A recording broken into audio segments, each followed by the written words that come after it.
Have you ever sat quietly in your living room, maybe with the TV humming softly in the background, and felt like the world has somehow moved on without you? The phone doesn't ring as much as it used to. The house, once filled with voices and footsteps, now echoes with silence. It's not sadness exactly, more like a stillness that wasn't there before. A stillness that makes you pause and think, what now? If you've ever felt this way, let me tell you, you're not alone. Growing older brings many changes, some beautiful, others a little more challenging. One of the hardest is adjusting to solitude, especially when loved ones move away, friends pass on, or the pace of life simply slows down. But here's something important: being alone doesn't have to mean being lonely. In fact, this chapter of your life can be deeply fulfilling, rich with discovery, and full of peace, if you know how to approach it with the right mindset and habits. Today, I want to talk to you about something incredibly important: how to stay healthy, happy, and mentally strong as you grow older, even if you find yourself alone. There are things you can do, starting right now, that can bring energy back into your days, help you feel connected again, and spark joy where there may be emptiness. This isn't about grand resolutions or impossible routines. It's about small, meaningful changes that fit gently into your life and lift you up one moment at a time. Let's start with the first thing, and it might surprise you. It's movement. Yes, even if you don't feel like it, even if your knees creak and your back protests, finding a way to move your body every day can change everything. And I don't mean running a marathon or doing jumping jacks. I'm talking about a slow walk in your garden, some light stretches in the morning sun, or even dancing to an old favorite song in your kitchen. Movement isn't just for your muscles. It tells your brain, I'm alive. I still have things to do, places to go, even if they're just a few steps away. Our bodies were made to move, and when we stop, everything else slows down too. Our circulation, our digestion, even our thoughts. You'll notice how just 10 minutes of gentle movement each day makes you breathe deeper, sleep better, and feel more connected to yourself. And don't worry about what it looks like. There's no right or wrong. The key is consistency. Some people like to walk laps around the house. Others do chair yoga or follow along with easy YouTube videos made just for seniors. Whatever feels doable and safe for you, start there. The important thing is to begin. Now, let's talk about something that's just as vital: nourishment. And no, I'm not just talking about food. I'm talking about feeding your body, your mind, and your soul with what it truly needs. Of course, eating well plays a big part in how we feel. At this stage of life, digestion changes, energy dips more easily, and certain nutrients become essential. So yes, it helps to eat whole, colorful foods. Think soft-cooked vegetables, warm soups, oatmeal, sweet fruits, and plenty of water. But nourishment is also about how we treat ourselves. Are you kind to yourself when you wake up? Do you speak gently to that reflection in the mirror? Or do you sigh and think, who is that older person looking back at me? Let me tell you something beautiful: your wrinkles are not signs of fading. They're marks of living. Every line is proof that you've felt, cried, laughed, and survived. That deserves celebration. So part of nourishment is also surrounding yourself with things that uplift you. Music you love, books that make you feel something, even just sitting by a window in the morning with your hands wrapped around a warm mug. These little rituals feed your spirit in ways that are just as important as vitamins. And if you ever catch yourself slipping into thoughts like, it's too late for me to feel better, I want you to pause, breathe, and remind yourself, as long as your heart is beating, you still have time. Time to grow, to learn, to smile, to love, even if it's just loving yourself more deeply than you ever have before. As the days pass, especially when they feel long and quiet, it's easy to fall into routines that feel more like ruts. Wake up, sit, watch TV, nap, eat, repeat. But you have the power to shift that. You can create small moments of purpose and joy that ripple through your whole day. Whether that's calling a grandchild, watering a plant, or baking something just for yourself, these small acts bring meaning to each hour. They remind you that your life still matters in so many ways. Sometimes, the hardest part is simply getting started. That first stretch, that first step into a new routine. But trust me, once you do, something inside you begins to wake up again. You'll feel it. A flicker of motivation, a touch of peace, maybe even a bit of excitement. That's your spirit responding. That's your body saying thank you. And don't worry if you have days when everything feels a little heavier. We all do. That's part of being human. What matters is that you keep showing up for yourself. Every morning you open your eyes is a new chance to feel better, to choose kindness over criticism, and to move forward, slowly, gently, but surely. Now that we've started to shift our bodies and minds through movement and nourishment, there's something else just as powerful waiting for you, something that doesn't require anyone else to be around, and yet fills the space with a kind of warmth you might not expect. That warmth, my friend, comes from creating. Yes, even now, especially now, you have something to create, and I don't mean you have to paint a masterpiece or write a novel. Creation comes in many forms.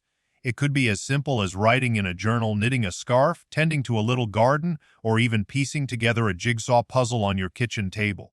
There's something magical about making something that didn't exist before. It gives your days structure, but even more than that, it gives your heart something to lean into.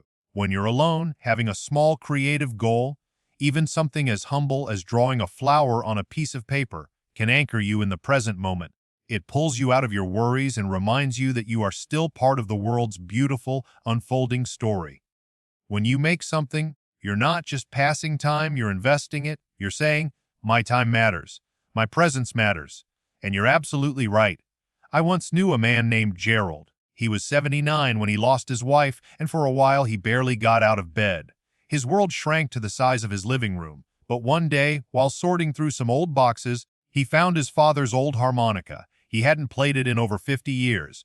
On a whim, he sat down and started to blow a few notes. It sounded awful, he laughed and said, but the next day, he picked it up again, and again. Before long, he was playing little tunes. He started recording them on his phone and sending them to his grandson. Soon, his grandson sent him a video of himself learning the same song on the guitar. That small act, picking up a harmonica, opened up a new rhythm in Gerald's life. That's the power of creating. It builds bridges even if they start inside your own mind. Now, I want to talk about something else that can quietly chip away at our well-being as we age. Our inner dialogue. The way we talk to ourselves matters more than we often realize. Think about this. If someone followed you around all day saying the things you say to yourself, I'm too old, I'm useless, no one cares about me anymore, how would you feel? Probably not great.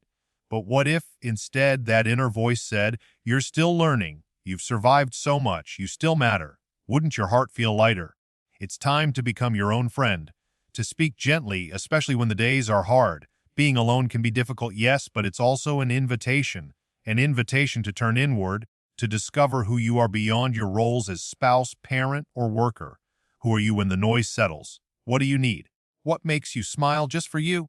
When you start noticing how you speak to yourself, you can begin to rewrite the script. Instead of saying, no one needs me anymore, try, I'm learning how to be there for myself. Instead of, it's too late for joy, try, joy can still find me in the smallest things. That shift in mindset doesn't happen overnight, but with practice, it gets easier. A kind inner voice can be one of the most healing companions you'll ever have. Now, I know what you might be thinking. That all sounds nice, but I still get lonely. And yes, loneliness is real, it's heavy, and it can sneak in even when everything else seems to be going fine. That's why the next thing I want to talk about is something we all crave, connection.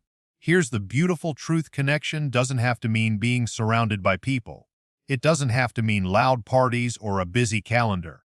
Real connection can be quiet. It can be a neighbor who waves every morning, a weekly call with someone who remembers your birthday, even saying hello to the cashier at the grocery store and really meaning it. You can start small. Send a message to an old friend. Write a letter even if it's just to say hello. Join a local group. Many communities offer free or low-cost programs for seniors, from book clubs to walking groups. If you're homebound, look into virtual communities. There are countless groups online full of people just like you, gentle souls looking for someone to talk to about their day or share a recipe with. And if that feels overwhelming, start with a smile. The next time you're out, meet someone's eyes and smile. You'd be amazed how powerful that little gesture can be, not just for them, but for you. Smiling signals to your own brain that things are okay. It helps lift your mood, lower stress, and invite warmth into your day. Sometimes we wait for others to reach out, not realizing that we have the power to extend a hand first. It doesn't make you needy, it makes you human. And trust me, there are more people out there who need someone like you than you might think. When you create, you express. When you connect, you share.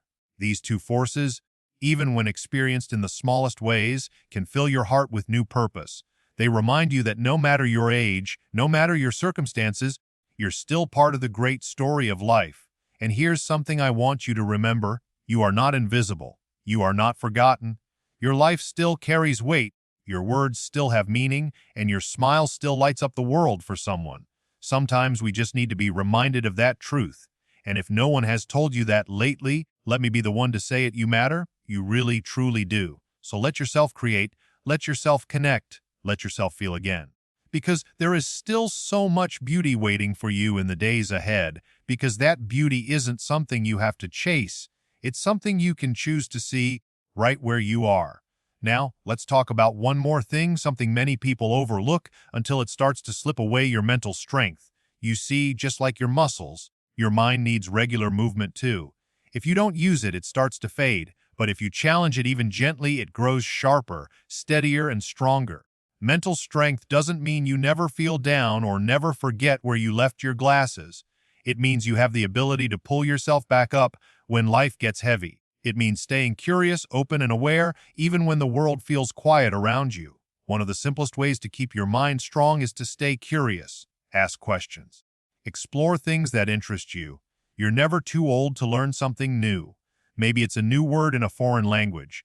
Maybe it's a bit of history you never studied. Maybe it's just finally understanding how your smartphone actually works.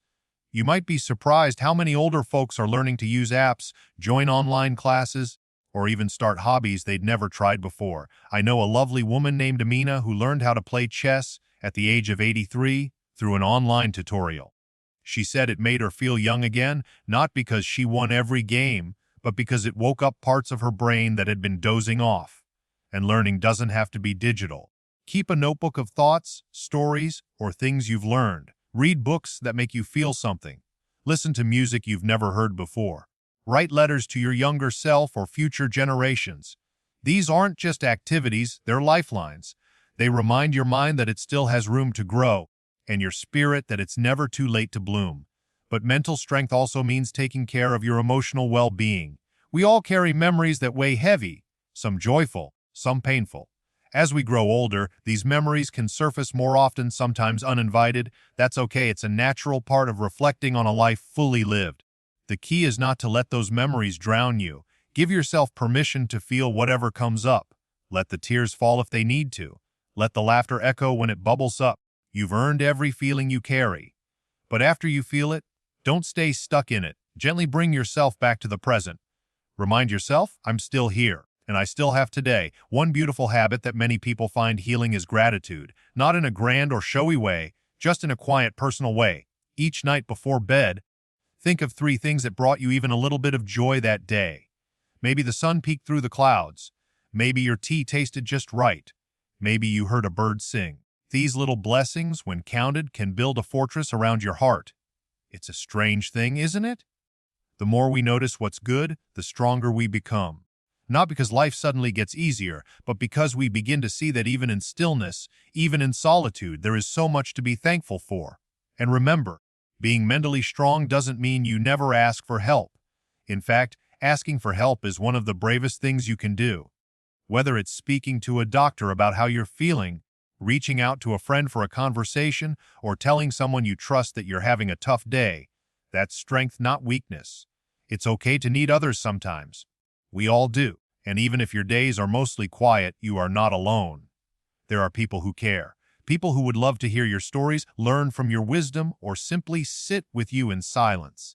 You are a well of experience, a witness to history, a keeper of lessons. Don't underestimate the power of your presence. And so, as we bring everything together, movement for your body, nourishment for your spirit, creativity for your heart, connection for your soul, and strength for your mind, what you begin to see is a beautiful truth. Even if you are alone, you are not empty, full of stories, full of value, full of life. Some chapters are loud and crowded, others are quiet and personal, but each one matters. This chapter, the one you're in right now, can be filled with gentle routines, meaningful moments, and peaceful reflections.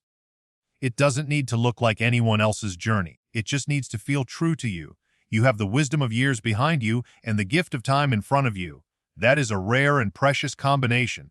So, as you step into tomorrow, hold this close. You are still becoming, still capable of joy, love, laughter, peace. There are sunrises waiting to be watched, meals waiting to be savored, words waiting to be spoken. People, maybe even just one person waiting to be touched by your kindness. You are still here, and that means the world still needs something only you can offer. If these words have touched your heart, I hope you'll share your thoughts in the comments. I'd love to hear how you are staying strong, what keeps you smiling, and what this chapter of life looks like for you. And if you found even a spark of inspiration today, please consider liking the video and subscribing to the channel. Together, we're building a space of warmth, encouragement, and hope for you and for anyone walking this path beside you. Here's to living with purpose. Here's to walking with grace. And here's to knowing that it's never too late to feel fully alive.